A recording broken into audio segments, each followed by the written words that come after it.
বাড়িতে বানানো গরম মশলার গুঁড়ো রান্নার স্বাদই বাড়িয়ে দেয়। আমি এখানে ঘরে বানাবো গরম মশলার গুঁড়ো। তো সব প্যাকেটে করে আমি গোটা গরম মশলাগুলো সমপরিমাণ ওজনে এনেছি। এবারে আমি প্লেটে একে একে ঢেলে নিব। জায়ফল ঢেলে নিয়েছি, ছোটো এলাচ আর চক্রফুল, বড় এলাচ। প্যাকেটে সমপরিমাণে আমি ওজনে এনেছি, এমনি খোলা আনলেও পাওয়া যায়। প্যাকেটে যেহেতু একটু পরিষ্কার থাকে তাই আমি প্যাকেটে আনি। লবঙ্গ,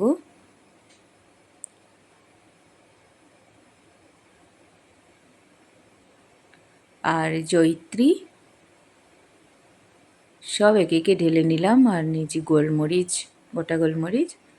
ব্যাস, একটা প্লেট নিয়ে আমি সমপরিমাণে নিয়ে নিব একে একে করে। গোলমরিচ, ছোটো এলাচ, চক্রফুল, লবঙ্গ, দারচিনি সব একটা পরিমাণ করে আন্দাজ করে, বড় এলাচ, জয়িত্রী, জায়ফল, আর নিব দুটো শুকনো লঙ্কা কেটে নিচ্ছি ছোটো করে, আর তেজপাতা দুটো নিচ্ছি ছোটো ছোটো করে কেটে নিচ্ছি। জায়ফলগুলোকে একটু থেতো করে নিব, দিলে ভাজতে বা গ্রাইন্ডারে গুঁড়ো করতে সুবিধা হবে।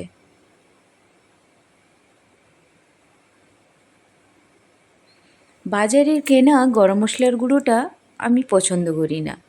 হাফ চামচ মতন গোটা জিরে আর হাফ চামচ পানমৌরি নিচ্ছি।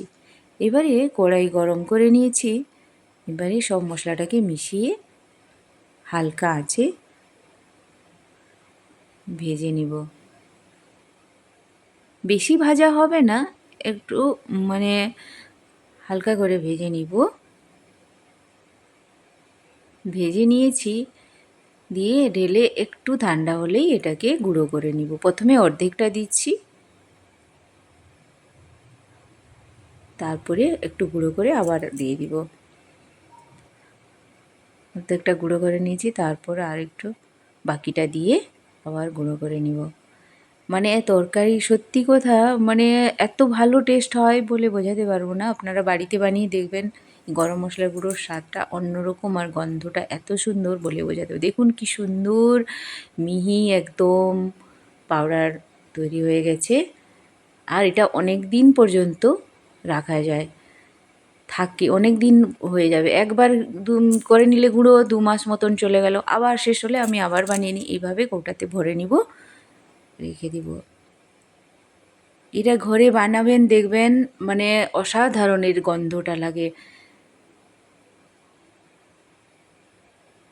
পুরো মিহি করে গুঁড়ো করে নিয়েছি। কালারটা দেখুন কি সুন্দর হয়েছে। আপনারা এটা বাড়িতে বানিয়ে দেখবেন। ভালো থাকবেন, বাই বাই।